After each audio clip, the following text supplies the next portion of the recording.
Yeah, we're back at it. Got one more hour for you. If you got any questions, just throw those in the chat. Or you already know how it goes. Start getting on some Moorish anything. And mine just gets blown. Mine's blown. Peace and love to all the Moors, wherever you're at.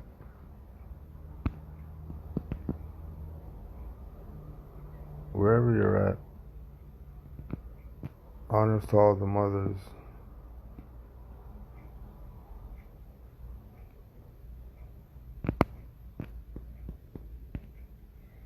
Honors to all the mothers.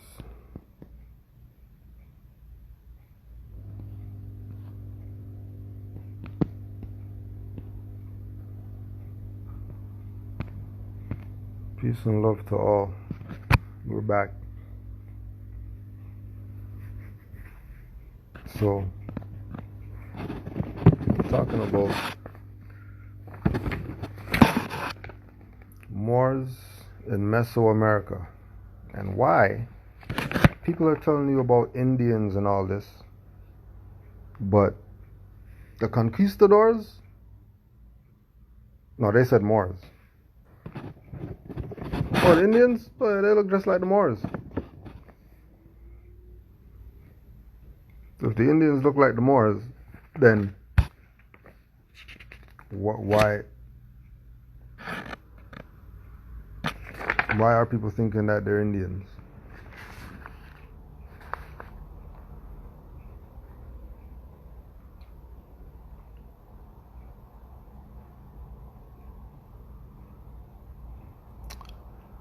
For example, the passage stating, "He who will build a church must meet its cost, be interested in all his needs, and protect if after he built it, when the church is vacant, he is entitled to present the priest for it," was used as a form of justification for empire in the New World.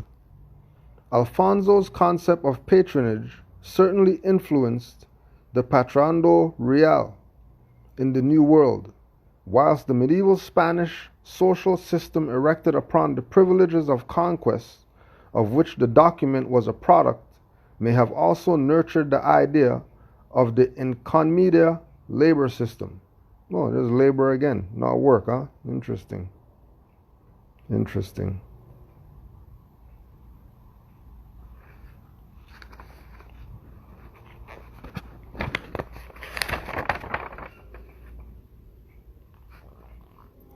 The 12th century saw an explosion of interest in religious architecture, and Jamie Lara's suggestion that the friars may have been inspired by Muslim architecture has been well supported by modern scholars.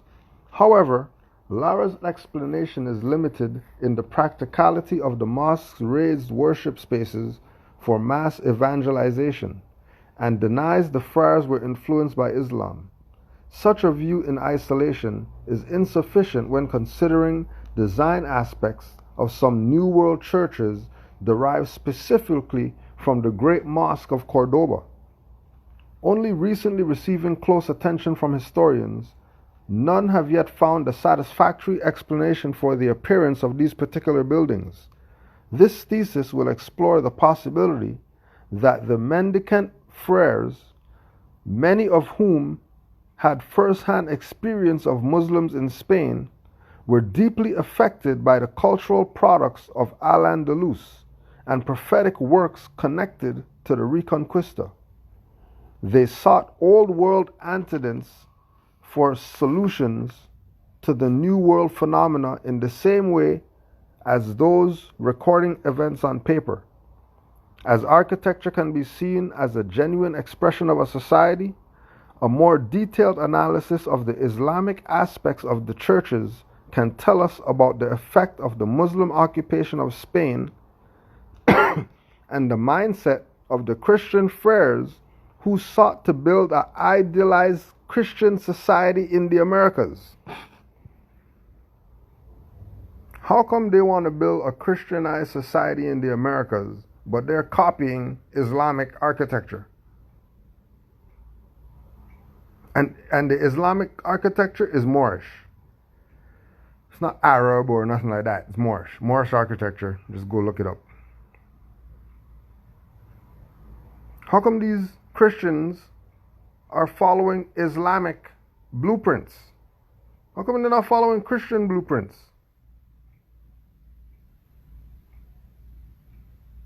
This was the influence that the Moors had. That somebody said, hey, I'm going to build something, and they thought, copy an Islamic thing. Do you know how ingrained in their psyche that history must be? For them to want to make something, and the first thing that came to their mind as a reference point was what the Moors built back home. But they don't know who the Moors are, though. And we have to pull teeth with our people to get them to be convinced of that they're Moors or whatever. Then you sit there with your no teeth then, because we're going to be pulling. Don't think you get away. We're going to be pulling out all them teeth. You're going to get this. You're going to get this. The blurring of Indian and Moor was not limited to architectural expression, but also arose in dramaturgy. A play entitled The Conquest of Jerusalem, organized by the Mendicant Orders in Tlaxcala in 1539, saw a reenactment of an epic battle between Christian and Muslim, in which Fray Motolinia informs us troops from Castile y Leon, made up of the vanguard with real weapons and standards alongside Indians. In also casting the natives as Moors, in also casting the natives as Moors, in also casting the natives of the Americas, the Indians, as Moors, the Spanish reveal how some Islam continued to affect them in the New World. The continuing tendency for Christians to evoke their Moorish rivals in a range of mediums in the New World reveals the importance of Al-Andalus in the struggle to interpret the nature of the Indians.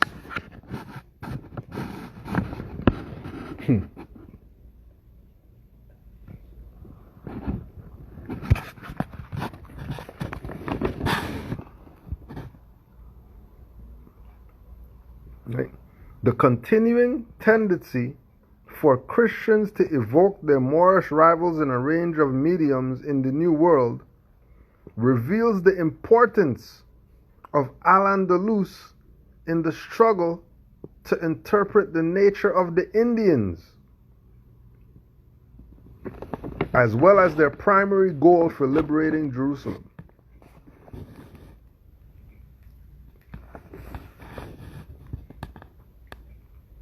The prominence of St. James and St. John and their adjacency reveals the importance of the linkages between the Reconquista and apocalyptic thinking.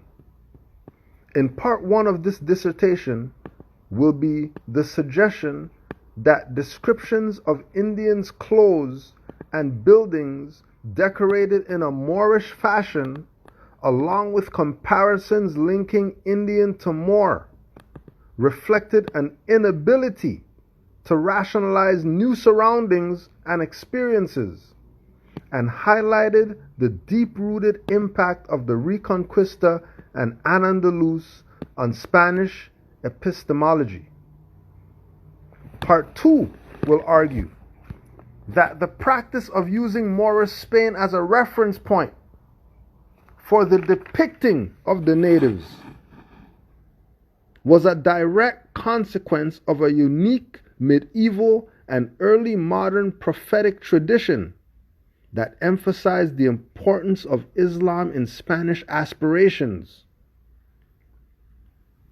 Part 3 considers whether the Spanish amended extant legal tools previously employed on the Moors to govern the natives because this provided the most practical solution for the task, or because of an inability or reluctance to make distinction between the two.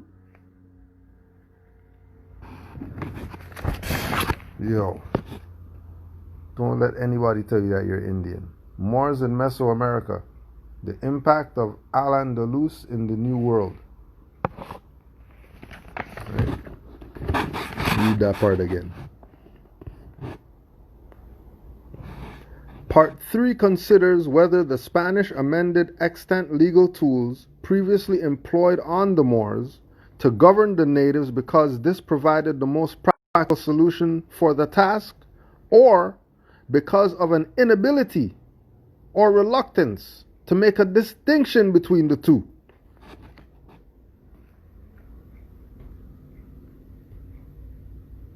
Never did just dissertation, but you're going to get your PhD after this or whatever.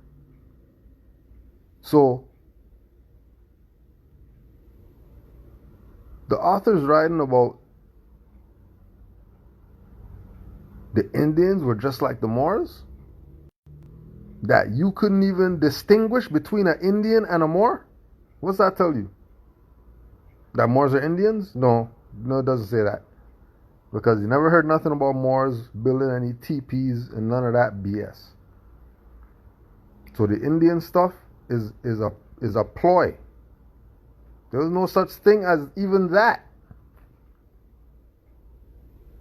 Moors ran the whole world. Everywhere these people went, they saw Moors. Dressing in silks and turbans, fezzes and all that. Everywhere they went, that's all they see, Moors. Go ask anybody from India, Pakistan, Sri Lanka and all that stuff. They'll tell you about Mauryan dynasty. They tell you about Moorish architecture in the Punjabi temples. Why have Moorish architecture in the Punjabi temple? For what? Because they're not Moors? Of course they're Moors. Why wouldn't they be Moors?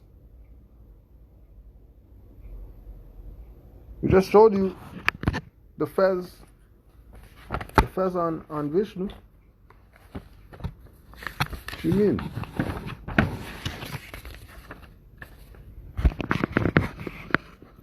What are you wearing the fez for? Because they're not Moors? Of course they're Moors. Indians are Moors. Africans or whatever are Moors. Australian whoever's are Moors. North American Indians are Moors.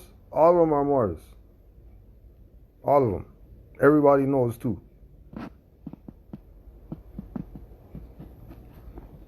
We already know that that's Hindustan. We already know.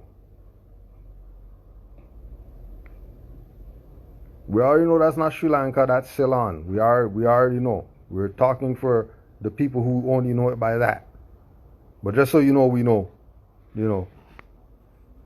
But good point. As soon as you start talking Indians and all that stuff, that's where the confusion comes in, which is why these people said Moors when they came over here. Because that's what it was. Indians? What Indian? Yeah, we traveled over where we saw Indian. Because we thought we were India. No, you thought that you're smart. You guys played yourself because you wrote down everything in your logs.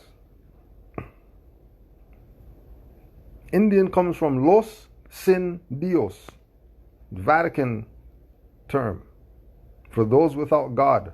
So we're going to exercise doctrine of discovery on them, murder them, their children, their elderly circle of mothers and all that stuff, murder everybody and take their stuff.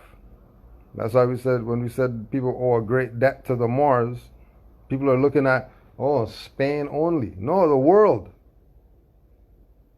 Moors, when they say conquistadors and colonists and stuff like that, and they talk about kill Indians and wars between the Indian tribes and whatever like that, they really mean Moors. They're telling you Indian to play you. This is not India, first of all. Second of all, when the colonists and whoever came here, when they saw the indigenous people here, they said those Moors are everywhere, those Moors. They were mad. They thought they had easy pickings when they came over here. But they kind of did, because, there's always a sellout. There's always a sellout nigger by the river that these people happen to bump into, and then brings them to the whatever, and then everybody dies from some sickness except the colonists. So yeah, they know they owe a great debt, but they're not paying no debt to no black, colored, and all that stuff. Playing.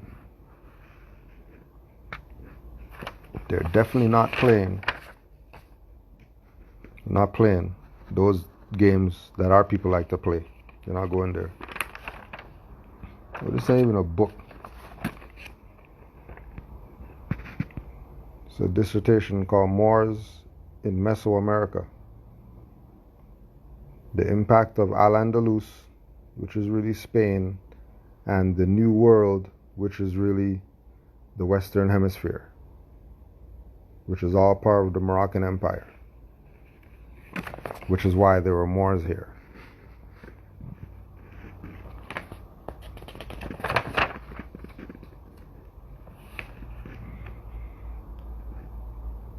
Christian anxiety over the menace of Islam was also great in this period. Continuing Muslim occupation of Iberia and the Holy Land and Ottoman military successes were in the forefront of European minds. The Catholic monarchs have breathed new life into the Reconquista and reaffirmed Christian supremacy. Columbus himself witnessed Spanish royal banners placed by force of arms on the towers of the Alhambra, and was deeply affected by the experience. Despite his fixation with obliterating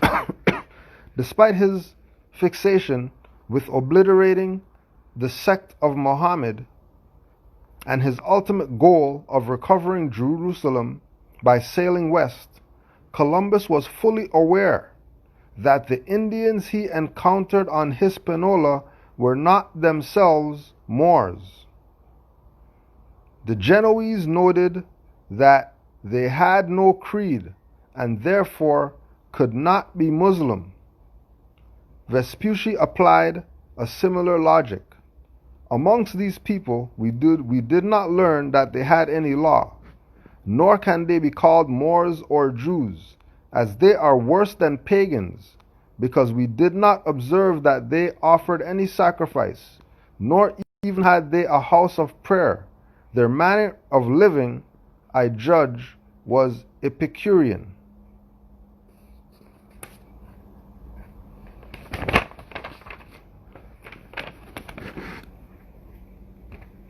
The explorers' rapid recognition that the natives were not Muslim contradicts the later tendency of soldiers and missionaries to equate Amerindian with Moor, yet perfectly demonstrates the overwhelming impact of Al-Andalus on Spanish epistemology.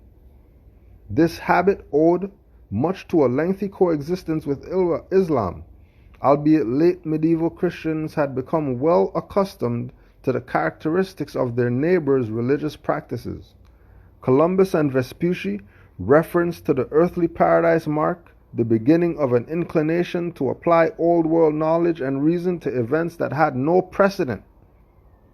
Bernal Diaz, for example, could only describe the wonders of Tenochtitlan through recalling an enchanted vision from the tale of Amadis. His use of a late medieval chivalric romance to describe his first glimpse of things never heard of, never seen, and never dreamed of before is but one instance of how Spanish sought to transform the New World into a more recognizable place by drawing parallels with the Old World. The first part of this thesis seeks to explore this penchant for the familiar, suggesting that lack of knowledge concerning Columbus' discovery was reflected on a custom of relaying experiences to works of popular literature.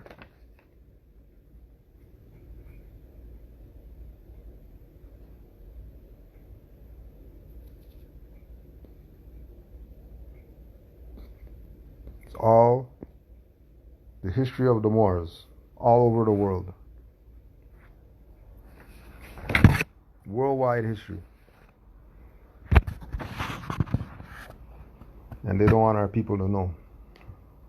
You know they're going to get little keys and give Grammys to brown girl songs and all that stuff. Proving to them that black lives don't mean jack. You give a brown girl a Grammy, then obviously brown lives matter more than black ones. But, you know, they won't go there. Got any questions, throw them in the chat. Could be on anything, doesn't matter. Might have heard something, seen something, studied something.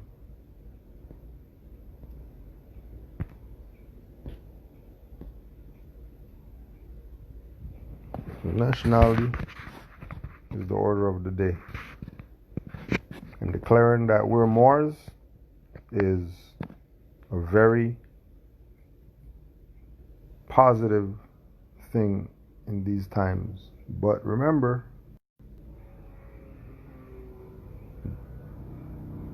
you must know who you are. You must know who you are. There's no assuming who you are. We must be very cognizant of who we are, because we played who we are without knowing for long enough. Like we've been playing, we thought we know who we are. We don't know who we are. We're playing around, letting you know. Now we just got word from the master teacher that you can get your Moorish paradigm books. This is the website, matrix-5.com, matrix-5.com/MV/Dominions of Amexem.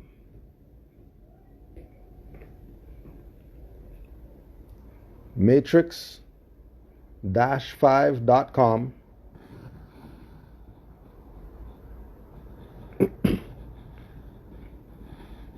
matrix-5.com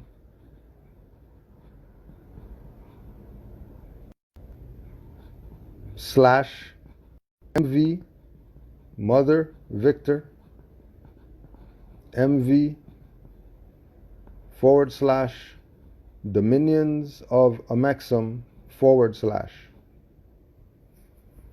And you already know, you gotta let them know Canaanland Moors sent you, so you can get your, and because you're special, 72-hour sale, all 13 books for 30 notes. So this is book 3, there's 10 more books. 30 notes, support the Moorish paradigm. Let's get the real Hakim Bey, his acknowledgement. Because people have been faking that they're Hakim Bey. People have been faking that they're Hakim Bey. Trying to make the Moors look like F-boys. No.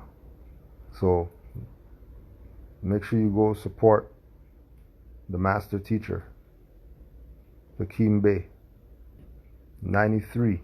And we're not even saying to 2017, scratch that out, or 2007, scratch that out, 93 to present. Still here, putting in the work for the Moors. So make sure you go get your Moorish Paradigm books. 72-hour sale. All 13 books, 30 notes. And you see that these are 10 notebooks. So you're getting all 13 of them for 30 notes. You might as well just make it 50. Just to support.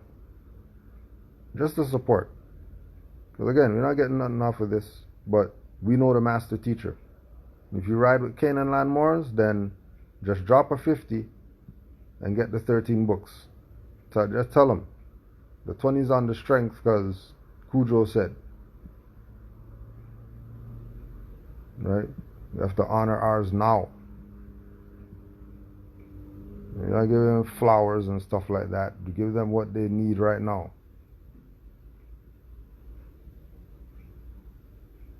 Flowers gonna die giving them flowers. Crazy rituals. And then not only that, don't forget it's Tuesday night. Blog Talk Radio, 9:30 Eastern Standard Time. MHHS - Eyes Wide Open on Blog Talk Radio.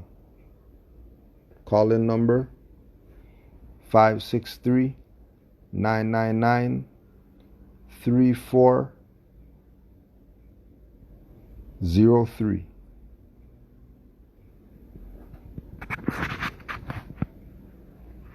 Alright. 3403. We'll just put this up so you can get it again. matrix5.com/MV/dominions of Amexum.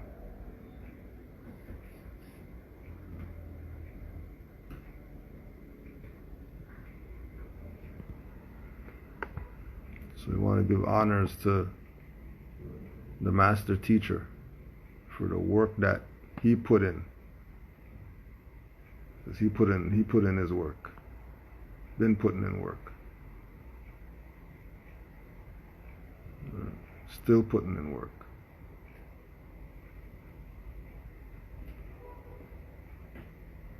Blog Talk Radio, we got that one up next. We got you, Mars. Don't worry. Principles of Nationality in Action. Today, 9:30 p.m. blogtalkradio.com/MHHS-Eyes Wide Open. Tonight, 9:30 Eastern Standard Time. Call-in number, which most people do that. It's a lot better on the phone for some reason. I don't know. It's weird. 563-999-3403.